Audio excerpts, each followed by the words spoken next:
Singapore থেকে হেঁটে অবৈধভাবে মালয়েশিয়ায় প্রবেশ ২১ বাংলাদেশি আটক। মালয়েশিয়ার অভিবাসী পাচার সিন্ডিকেটের সঙ্গে জড়িত ২১ বাংলাদেশিকে আটক করেছে দেশটির পুলিশ। অবৈধ অভিবাসীদের রাখার একটি আশ্রয়কেন্দ্র অভিযান চালিয়ে তাদের আটক করা হয়। বৃহস্পতিবার ৩ অক্টোবর এক বিবৃতিতে এসব তথ্য জানান দেশটির জহর পুলিশ প্রধান এম কুমার। তিনি বলেন, জহর বেরিবাদ এলাকায় এই অভিযান পাচারের তৎপরতা চালানো হয়।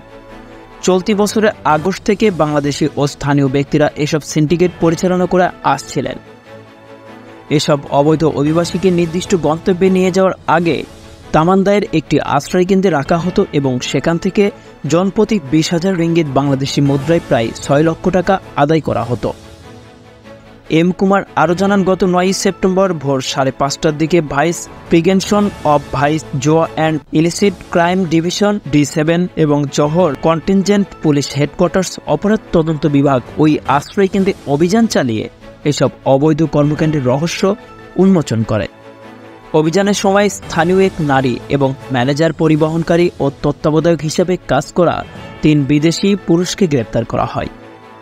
এছাড়া ১৯ থেকে ৪৪ বছর বয়সী ২১ বাংলাদেশিকে আটক করা হয়। এ সময় তাদের কাছ থেকে ২৫টি মোবাইল ফোন, বাংলাদেশি পাসপোর্ট, মালয়েশিয়ার নগদ ১,২০০ রিঙ্গিত, সিঙ্গাপুরি ডলার, বাংলাদেশি মুদ্রা ও ৫,৪৬০ টাকা এবং মাইন্ড্রি ও আজিয়া গাড়ি জব্দ করা হয়।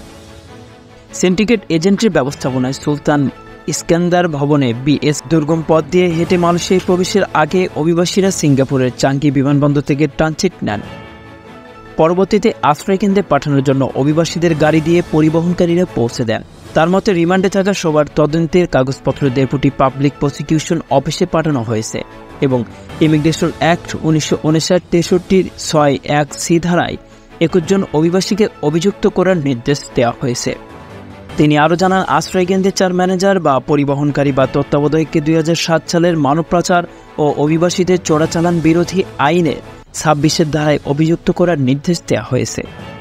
২৩ সেপ্টেম্বর জহরবাড়ির ম্যাজিস্ট্রেট কোর্টে ২১ জন বাংলাদেশের বিরুদ্ধে অভিযোগ আনা হয়েছে এবং আগামী ১৩ অক্টোবর মামলার পরবর্তী শুনানির দিন ধার্য করা হয়।